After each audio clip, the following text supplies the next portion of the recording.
Hello, good morning. How are you? Hope so आप लोग good होंगे। चलिए हम लोग बात करते हैं आज के इस वीडियो में। बिफोर स्टार्टिंग द वीडियो हम लोग समझते हैं कि इस चैनल पे हमने क्या क्या सीख लिया है अब तक।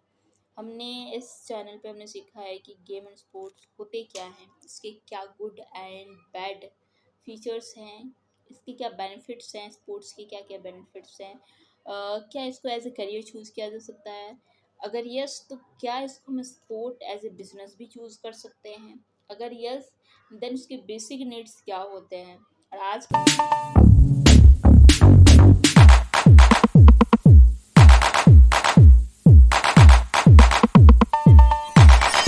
ये स्टार्ट करते हैं। तो जब भी हम किसी बिजनेस को स्टार्ट करते हैं there are lots of issues.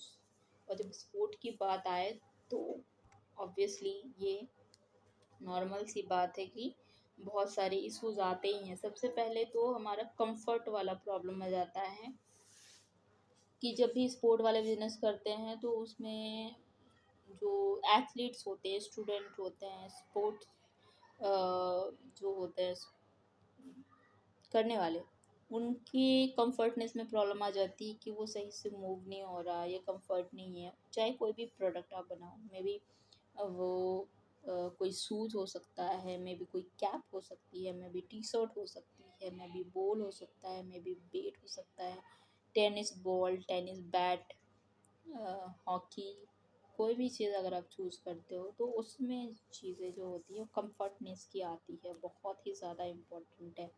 तो ये चीज़ आपको देखनी है उस बिज़नेस में कि वो एक मेजर इशू आता है। अगर आप उसको हैंडल कर लेते हो तो थम्स अप है। आगे बढ़ते हैं। दूसरा मेजर इशू आता है आपका, कोई भी स्टार्ट करते हो बिजनेस तो स्पोर्ट बिजनेस तो उसमें आता है कि प्राइसिंग।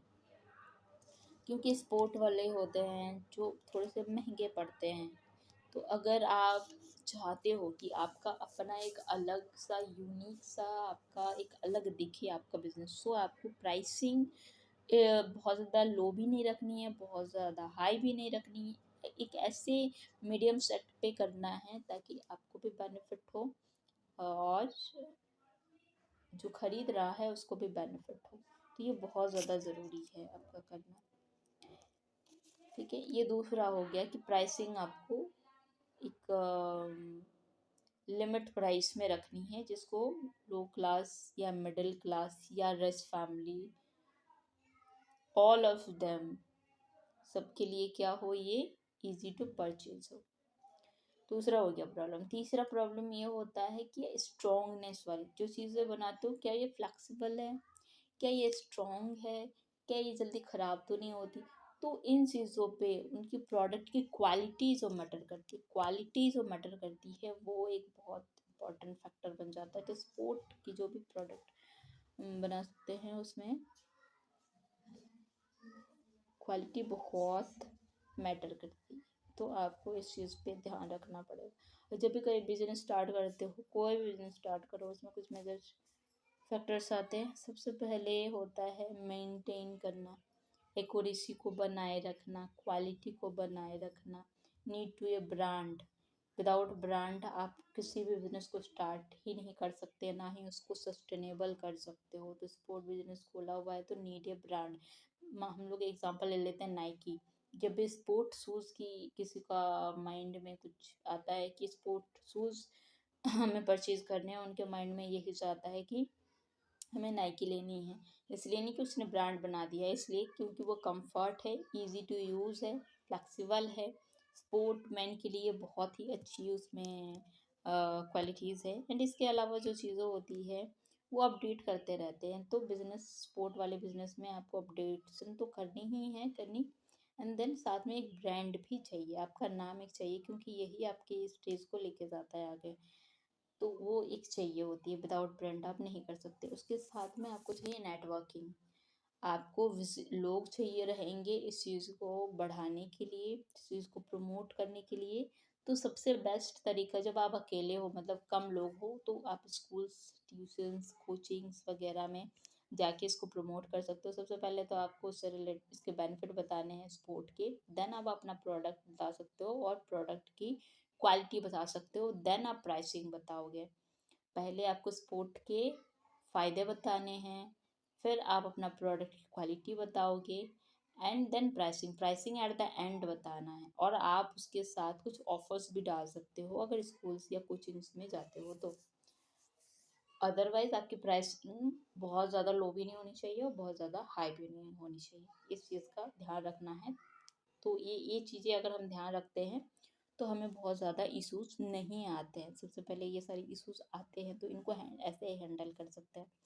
और ये तो छोटी छोटी विजिटिंग हो गई, इसके अलावा आपको और ज़्यादा चीज़ें करनी है। जब वो ग्रो करेगा तो बहुत सारी चीज़ें होती है कि अकेले हैंडल नहीं कर पाते हैं, जब वो बढ़ता है तो नीड ए पार्टनर। तो आपको लोग चाहिए होंगे इसको ग्रो अप करने के लिए, तो लोग आपको लेके आने पड़ेंगे इसके लिए, ठीक है। तो ये सारी कुछ कुछ चीज़ें हैं, चाहे कोई भी बिजनेस स्टार्ट करो तो ये छोटी छोटी चीज़ें हैं जो आपको ध्यान में रखने की ज़रूरत है, चाहे कोई भी बिजनेस स्टार्ट करें आप।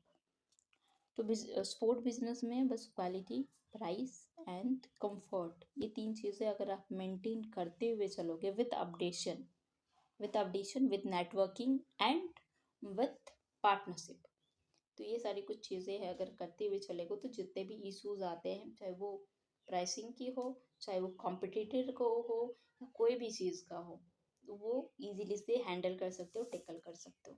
तो इन चीज़ों का ध्यान रखेंगे तो आपको बिजनेस अच्छे से ग्रो अप होगा। सो नेक्स्ट वीडियो में हम लोग देखेंगे कि जो बिजनेस जो ग्रो अप करते हैं, जैसे जैसे जैसे जैसे धीरे धीरे बढ़ना स्टार्ट होता है, तो ये तो इश्यूज, जब हम स्टार्ट करते हैं तो ये कुछ मेजर इशू आते हैं कि ये सब की प्रमोशन के लिए जाना है, क्वालिटी क्वांटिटी, ये सब चीज़ें तो आपको स्टार्टिंग में होती है। जब आपकी ग्रो हो जाएगी, मान लेते हैं कुछ एक इनकम कर रही है 5,000 पर ईयर, तो ये सब कुछ बेसिक जो इश्यूज आते हैं स्पोर्ट बिजनेस स्टार्ट करने के लिए, एक बार रिपीट करते हैं। जब भी आप कोई स्पोर्ट बिजनेस स्टार्ट करोगे तो आपकी मेजर इश्यूज क्या आएंगे? क्वालिटी पे, क्वांटिटी पे, प्राइसिंग पे, जो हमने बताया आपको, प्रमोशन पे। प्रमोशन सबसे पहले कहाँ करें? तो स्कूल में, कोचिंग में, सेंटर में, कोच, ये सब चीज़ों में। तो वो सब चीज़ें आप कर सकते हो। इश्यूज क्या आते हैं? प्रमोशन में आता है, नेटवर्किंग में आता है, नेटवर्क कैसे बनाए, बिजनेस को ग्रो अप कैसे करे, काम को कैसे संभाले। और सबसे इम्पोर्टेंट होता है इशू जो ब्रांडिंग होती है, वो एक मेजर इशू है, ब्रांड का नाम एक मेजर इशू है। ये सब चीज़ें एक बहुत बड़ी में, क्योंकि ब्रांड बनाना ज़रूरी है, ब्रांड का नाम होना ज़रूरी है, क्वालिटी क्वांटिटी और एक अफोर्डेबल प्राइस होना ज़रूरी है। ये सारे कुछ बेसिक ज़रूरतें हैं, ये कुछ इश्यूज भी हम लोग कह सकते हैं जो स्टार्ट करेंगे तो हमको फेस करनी होगी। और ये सारी चीज़ें अगर हम लोग सही से हैंडल कर लेते हैं, मैनेज कर लेते हैं, देन हमारा बिजनेस स्टार्ट हो सकता है, ग्रो नहीं हो सकता। ये बस स्टार्ट हो गया। इसको सस्टेनेबल करने के लिए हम नेक्स्ट वीडियो में आपको बताएंगे कि क्या क्या स्टेप्स होते हैं ग्रो अप करने के लिए। ये अभी जो चीज़ें बताए हैं वो सारे हैं, स्टार्ट कर सकते हो इन सब चीज़ों को, इश्यूज को अगर हम टैकल करें, हैंडल करें तो स्टार्ट कर सकते हो बिजनेस को। अगर आपको चीज़ें समझ में नहीं आई हैं तो दोबारा से इसको रिपीट करके देखें ताकि आपको समझ में आए कि स्पोर्ट जो बिजनेस होता है उसको स्टार्ट करेंगे तो क्या क्या इश्यूज आएंगे स्टार्टिंग में। एक बार रिपीट कर देते हैं क्या क्या इश्यूज आएंगे। पहला है नेम, फिर आता है ब्रांड, फिर आता है प्रोडक्ट कि कौन सा चूज करोगे, एंड देन आपको चूज करना रहता है उसकी क्वालिटी, फिर उसकी नीड भी वो आपको देखनी होती है कि इसकी नीड कितने लोगों को है, आसपास में कितने लोगों को है। प्राइसिंग देखनी होती है, फिर आपको देखनी होती है उसकी नेटवर्किंग, प्रमोशन, और फिर अपडेट्स देखने होते हैं। अगर ये सारी चीज़ें करते हो, अपडेट रहते हो, सारी चीज़ें, ये सारी चीज़ें पर ध्यान देते हो, उस पर वर्क करते हो, तो आपका बिजनेस स्टार्ट हो जाएगा, अच्छी तरीके से चलना स्टार्ट हो जाएगा ग्रो अप करने के लिए, जैसे कि हमने कहा। नेक्स्ट वीडियो में देखेंगे। टिल देन चैनल के साथ स्टे ट्यून एंड सब्सक्राइब कर ले ताकि नेक्स्ट वीडियो आपकी मिस ना हो फॉर ग्रोइंग योर बिजनेस। तो मिलते हैं अगले वीडियो में।